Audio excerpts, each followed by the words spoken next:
I'd love to now introduce and segue into our next speaker, whose name is Aoiffe McLoughlin.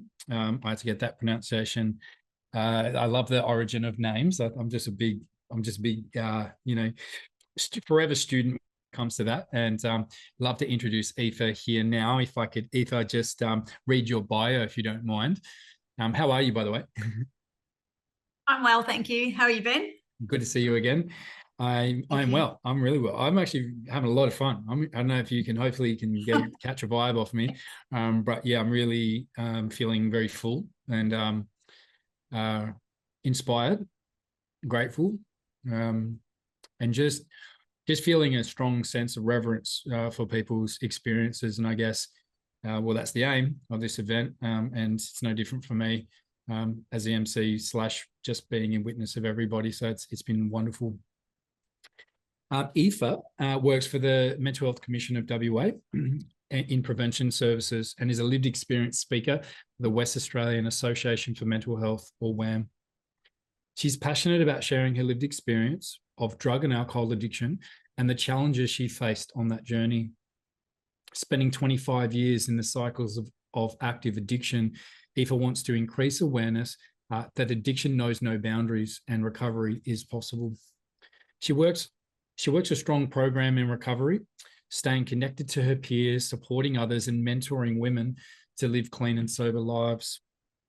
I also have a lived experience of having addictive patterns with substances, and full transparency, and there's no easy way to say this for all the listeners, but it nearly took my life. And I know that for me, in that very human cycle of trying to look after myself, self-soothe, self-medicate to tranquilize away powerful emotions and other, that I wasn't alone in that, but it felt that way. So I've really been looking forward to hearing your words today, and I'll fade away and let you take over, please. Thanks. Okay, fantastic. Hi, everyone. I'd like to, first of all, acknowledge the Aboriginal and Torres Strait Islander peoples, the tradition custodians of the land on which we are meeting today. That's the Whadjuk Noongar people where I am at, and I do pay my respects to their elders past, present and emerging. So thanks for having me. Yes, I'm going to talk today. My presentation is called Addiction and Recovery, a Power Greater Than Me. And so five years ago, I was walking the streets in a drug-induced psychosis. I was terrified. I was desperate. And I found myself walking into a recovery meeting. And in that meeting, I saw others like me. They were broken. They were tired. But more importantly, I did see people that were clean and sober and that were living meaningful lives. And it was just what I needed to hear, to be honest. So they shared what they were doing to stay clean and to live meaningful lives. And I listened and I followed those suggestions. I'm now 5 years and 6 months clean and sober, and I'm really, really passionate about sharing my story with you. And I feel like this is the journey that I've been guided on at this stage in my life, to talk about my story and to give back to the community. So I'm very, very grateful for being here at Perspectives 2024. I'm a little bit nervous, so just bear with me. Right, so just a bit of content advice. It has been said already at the beginning of this symposium that some of the content I'll be speaking from my lived experience perspective, and some content might be challenging to hear. So I will be occasionally mentioning names of particular drugs, and I'll also be mentioning, IV use. I won't be going into any detail in that.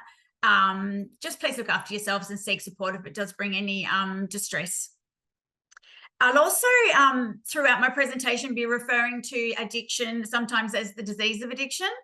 And I just want to say that that's a personal choice, that I resonate with the disease model of addiction. From my own personal experiences, I align with this model.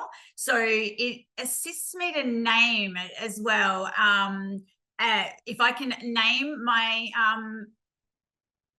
mental illness of addiction, give it a name, it also gives me a way to manage it and a way to have a recovery plan, so it becomes manageable and something that I can arrest with a strong recovery.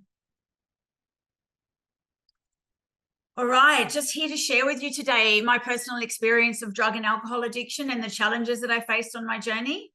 I want to increase the awareness that addiction does know no boundaries and recovery is possible.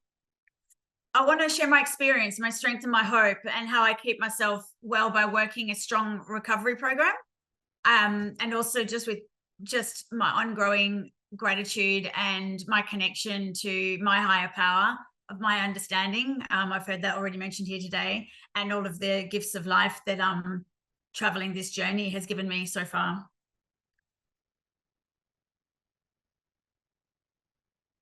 All right, so a little bit about my background. Growing up, my family immigrated from Ireland to Australia when I was 3 years of age. So I was born in Ireland.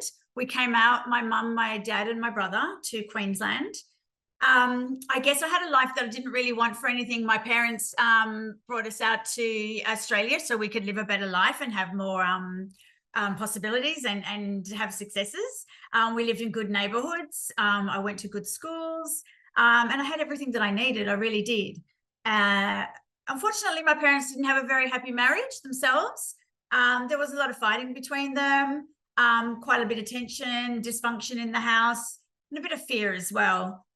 So both myself and my brother we grew up well, you know, we had both love from both of our parents, quite strong, and didn't want for anything in that realm. We were really, really good at our studies and at school, and we were really smart. I've heard that being said as well here today already. My parents wanted us to strive, to succeed, strive in our academic world, and just do good at do good at school and be successful. So that was really big. Teenage rebellion then. As a teenager, I guess I became really skillful at fitting into my surroundings. I guess you could call me a bit of a chameleon. You can put me in any kind of situation and I usually will find friends. I'm a bit of an extrovert and I'll get along with most people. So I think that's a skill that just part of my personality rose inside me in order for me to, I guess, adapt to my situations that was going on around me in my environment. So I could chameleonize and I had the gift of the gab. I started rebelling when I was a teenager. I started rebelling at my parents. I started rebelling at the world. And that's when I started smoking cigarettes and using some marijuana and drinking. And I guess the disease of addiction that I do have started kicking in around then as well. So I was hanging out with the local lads in the neighborhood. They were older than me. They'd already left school. I thought this was pretty cool. My parents had tension in their own marriage going on. They were raising myself and my brother, 2 teenagers. My sister was also 10 years younger than me. She was born. And I guess this was hard on everyone. By the age of 15, I ran away from home and decided that was a good idea. So I ran away from home and started hanging out with those local lads that I was hanging out with throughout the times of school. I was already playing with danger when it comes to addiction, you know. Very, very strong-willed. I'm a very, very strong-willed young lady. Very, very fearless, and I continued on that journey. And the progressive nature of the disease of addiction slowly and surely had started. It had started already, you know. So it wasn't long before I was using IV drugs. I started using IV drugs at about the age of 18. I was hanging around those groups that were using a lot of different things. So to be honest with you, I did start using speed at the beginning. There was a group of people that were using heroin. And very, very quickly, I started using heroin as well. I was very, very fearless. I wasn't afraid to try anything. So with that attitude and using opiates, very, very quickly you become physically addicted, and that physical addiction takes hold really quickly. So I was powerless at this stage, probably by the age of at the end of the age of 18, quite heavily into using opiates, and I was in big trouble.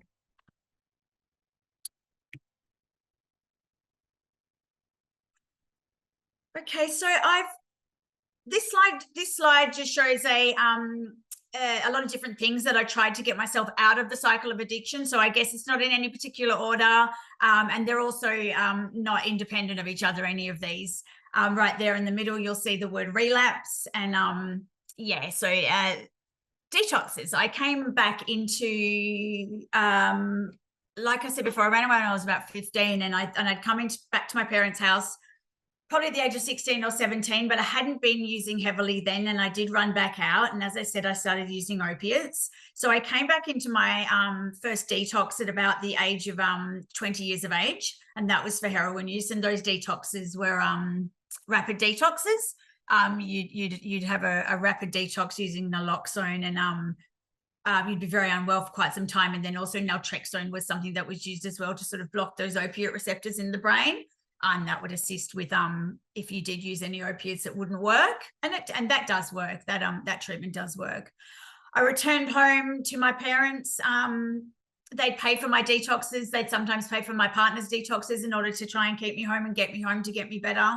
I would try counselling services. I would try psychiatrists. My parents would take care of me. But again and again, I would still go running back to those same different, to the same crowds. I'd go straight. Once I felt a little bit better, I'd go straight back out, and I'd start using again. And I was just doing the same thing over and over again at the same hangouts. In 2001, I was in my early 20s, and I went to, I was about 25 years of age. I went to rehab. I was over in Melbourne. At that stage, I tried a geographical, which is on that little circle of things I tried to try and get better. I thought it was a good idea to run away from Perth and go with my boyfriend over to Melbourne. At that stage, we had just been detoxed, and I was on a journey over to Melbourne to, live a better life. And at that stage, I really probably did tell myself that was the case. I was in such denial, and I really was not aware of the powerful disease of addiction that I do have, and that it would rear its ugly head once again. In Melbourne, I was really out of my depth, big time, a whole different world, a whole different ball game. A lot of dangerous stuff was going on over there, and I was kind of in the middle of some of that stuff that was going on. And I found myself in a bit of trouble with the law at one of my desperate times, and I was up in a court of law, and I was in trouble. So my dad flew over and stood up in the court of law with me and said, "This is not my daughter," and I'd been put on the list to go to a detox in Perth, and I got a suspended sentence, and I came home with my dad, and and I went into rehab, and I stayed in that rehab for about 6 months. And I did one of the not suggested things that you do in rehabs, and that's get into a relationship, or basically try not to be attracted to the other sex. And that particular person had left the rehab early, and of course I decided to leave the rehab myself as well. As I said before, look, I would do various courses throughout my years, and I'd be in and out of recovery, in and out of relapse. Studying, I was very fortunate to have, I guess, being able to complete some of those courses along the way. They kept me at bay for a little while. It would distract me from the world of addiction, because I was quite ambitious. I am ambitious, and I knew what the world of recovery, or the world of not using, looked like, and I wanted that, but I also could not. I couldn't get out of the cycle of addiction. I couldn't get out of that trap. So eventually, I did finish a double degree at Curtin University. That was a miracle in itself. But unfortunately, the disease of addiction kept at me. I kept drinking. One thing I didn't realize in my recovery, that my recovery now is an abstinence-based recovery, and drinking eventually led me back into using harder drugs. And unfortunately, I ended up using methamphetamines, and so the beginning of this presentation, I started talking about my 5 years ago, I was walking the streets in a meth psychosis. So I was, my first experience with psychosis happened in my early 20s. And that was during the time when heroin was in short. It was a shortage of heroin, and I'd be using speed for a little while. And I went back into that nightmare. I was walking the streets in psychosis. I thought the whole world was against me. I was afraid. I was in the depths of despair. I didn't trust my own thoughts. I didn't trust anyone around me. And when my world was turned upside down, and I was too ashamed to go back to rehab. I was too afraid to check myself into a mental health asylum as well, because I just didn't trust anyone. I really was in conspiracy theory. So I somehow, and to this day, I don't know how or how I found myself in the recovery meeting that I found myself in. I was introduced to these particular recovery meetings when I went into rehab for that 6 months that I was there. And the rehabs in Perth do, thank goodness, do bring people into recovery meetings. And I will say it's a 12-step recovery meeting. I'm quite happy to say that I'm part of a 12-step program. I didn't think anything of it at the time. I wasn't interested when I was in rehab in listening in these meetings, but I knew they existed. And I fully believe now that my angels, or whatever we'd like to call my higher power, were guiding me to walk back into these rooms. And so I did. In these rooms, there were people talking about their stories. There were people sharing their experiences. They were sharing their own desperations. They were sharing their own successes in recovery. And I was that desperate. I had to sit and I had to put my bum in a seat and I listened, and I found my path to freedom through these recovery meetings. I had learned that I had to surrender. I learned that I had to, I needed help to stop my using. I couldn't do it on my own. I couldn't pretend to be in denial any longer. I needed to be honest with myself, and I needed to be honest with other people around me, and ask for help. I guess in my growing up in my family, things were we lived in a lot of shame. We had very private lives, and no one really sought help from outside or anything. And so that was the norm for me, to try and think my way out of things, or to think that I was smarter than everybody else, and that I can do all this on my own. And I guess that surrender that I had to come to, was a big one for me, to ask for help and to listen and be teachable. I had to be honest with myself and others. Open-minded, as I said, being quite an intelligent person and trying to think my way out of things. That wasn't how I could get better with relation to my disease of addiction.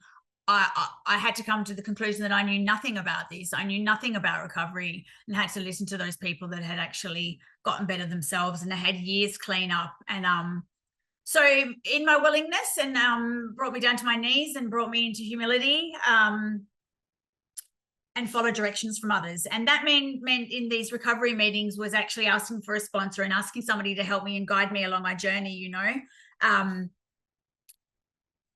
and I have a lot of ego, personally myself. I needed to come down from my ego and actually step into a world where asking for help was okay.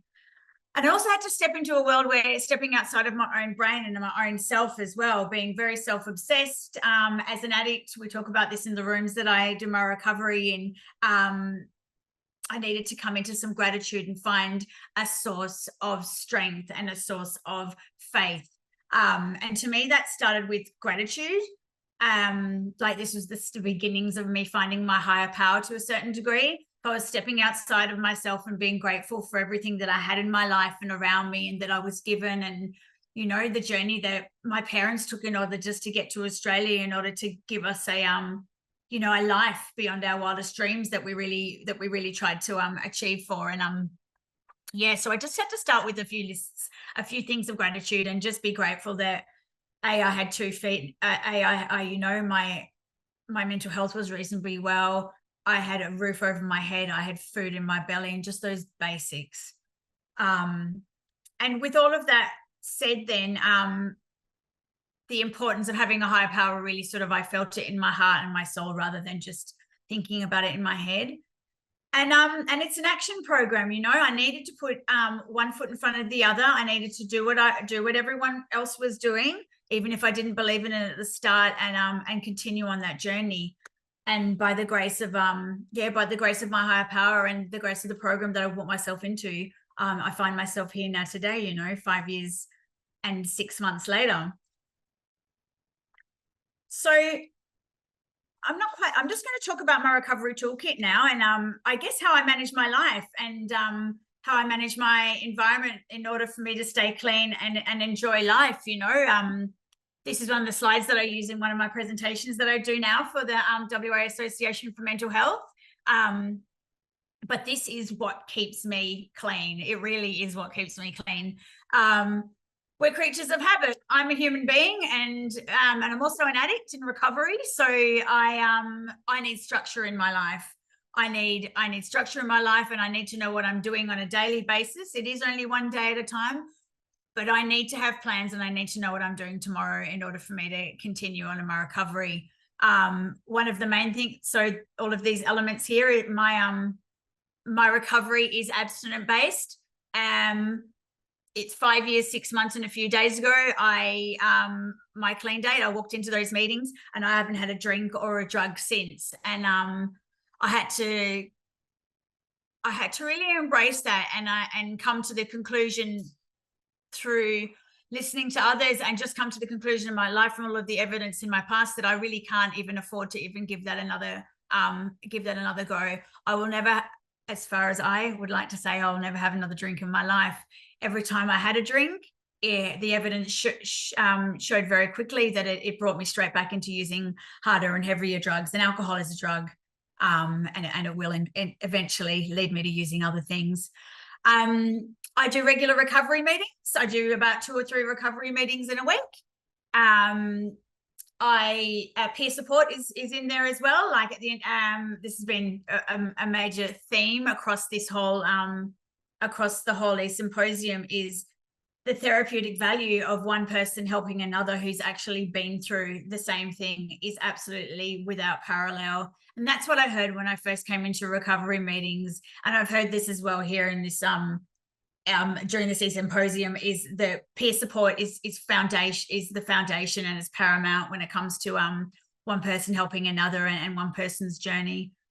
Being of service, for me, that is actually being helping out with running recovery meetings. I volunteer in my community. I mentor other women and men actually through the 12-step program of recovery that I choose to do. I sit on many committees in my recovery meetings. So my life on the weekends and after work and everything is recovery based. And that keeps me close to recovery. It keeps me at the heart of it, and it keeps me clean. Exercising and eating well, it's a thing. It helps. And sleeping as well. I love my sleep. Very, very regimented about getting to sleep at a reasonable hour in the evening. And again, that's back to that structure that I really, really need in order to keep my mental health well. It keeps me on my journey of recovery, and it keeps me clean. And like the gifts of recovery, I have adventures, I have fun, I love nature, I go on holidays, and I have a really solid strength of gratitude and faith now, that is built on, it's a spiritual journey, and it's constant.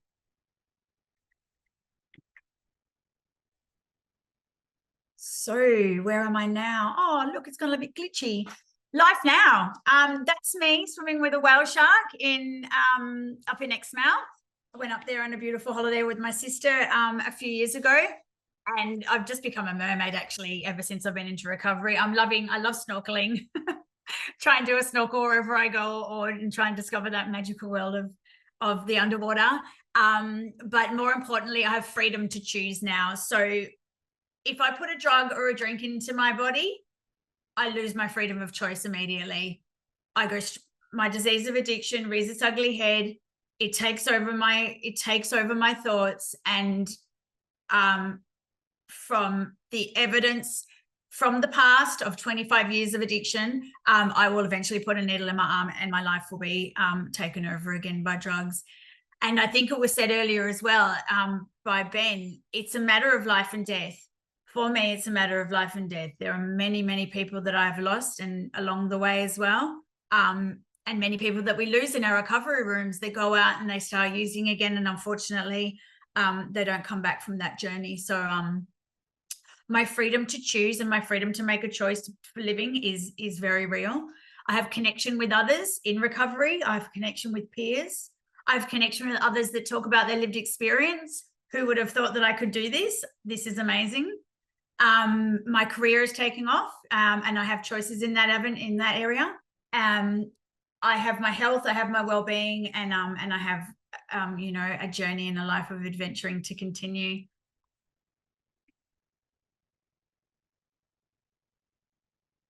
And just finally, I share my experiences with you now. I share these experiences because I do want to reduce the stigma, and I think a lot of people don't come out of AOD addiction and live to tell the story, and that's just a fact.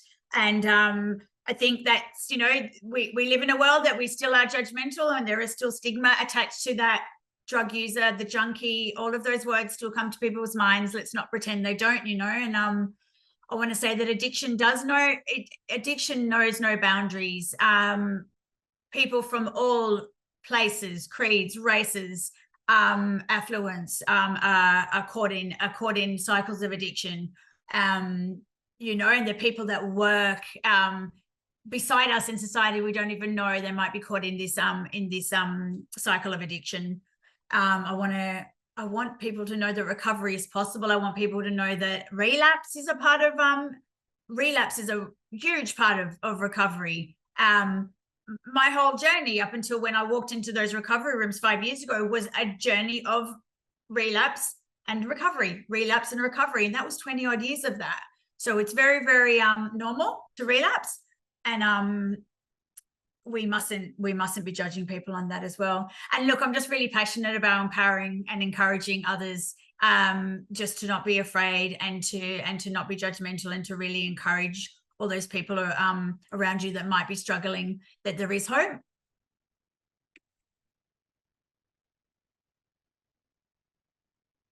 And I know I speak really fast, so I don't know how much time I've left, but that's me. Thank you so much, Aoiffe. As you can see up on this share screen now, Aoiffe is available to connect with directly via email and also on LinkedIn, which I think we did earlier this morning, right? I think I sent you a request and I was like, I have another connection. Yes, we did. That's right. Yeah. Thank you so much, Aoiffe. Like myself, like in your own experience, have found so much, and like you said, you reiterated the theme of that foundational, I love the word you said there, foundational need and necessity to have that peer-to-peer lived experience perspective as even at the very least as an element of those. I loved it's kind of like those circles I saw were almost like the hero's journeys, and interesting. And how it's not one thing in particular, it's all the moving parts together that kind of enhance people's chances at being well. I'm just very conscious of time because I do need to wrap it up, but there was Heidi actually asked, when did you know you were ready to become an AOD peer worker? And I wondered if you could, in a concise way, just speak to that quickly. Okay. I guess the recovery program that I stepped into, those recovery meetings, all of the suggested things that all of the things that are suggested in those recovery meetings harness that to happen, I suppose. So I went through the 12-step program myself, and then I started bringing sponsees through that program also. So that there in itself is me being a peer worker with my fellows in recovery. But also when I had come into the Mental Health Commission and started working there, and I met a lovely lady who worked at WAAMH, and she suggested that I do the lived experience speaker training course, and here I am 5 years ago. No, sorry, I'm lying, 3 years ago. Oh yeah. So and I was just a final thought with this, just to wrap this one up. And I reckon I could ask you 20 minutes of questions right now, because like I know that there is, like you said, I echo that sentiment. There's still a lot of stigma out there when you're talking on this topic. There's a Hungarian Canadian psychologist some of you might have heard of, called Gabor Mate. His work, he says, let's not ask people why the drug, let's ask why the pain. What's underneath the surface, what's actually driving these behaviors, because all addictive behaviors are adaptive coping strategies, they're adaptations rather, of our life, the things that have happened. It could be chemical driven, it could be traumatic events that have led us to to segue from different substances to other kinds of drugs. It could be as simple as a functional addiction, because the body's chemistry is simply shifted to meet the receptors of what the opiates, as an example, are doing to our body. Or it could just be that we're psychologically dependent, right? That's exactly right. And all of it, not one thing or the other, all of the above sometimes. Absolutely. Yes. Yeah. Love it. So just final thought is that in the chat, there is some really great resources for specific treatments, opioid stimulant focus, the FDS, Family Drug Service. I've had a lot of success in connecting people with that, because they offer counselling to family, friends, the consumers of mental health, kids, all of that. So there's abundance of different stuff out there. And if you want to connect with Aoiffe more and talk about the nitty gritty, I know that you said you don't mind a curly question. I don't mind a curly question. Beautiful. To connect with her on LinkedIn. Yeah, or directly, and keep it going. So thank you so much, Aoiffe. You're very welcome. Thank you. Appreciate you. Thanks for watching Explore More Perspectives 2024 on Finding North Network's YouTube channel. Find out more by visiting findingnorthnetwork.com.au or email info@findingnorthnetwork.com.au.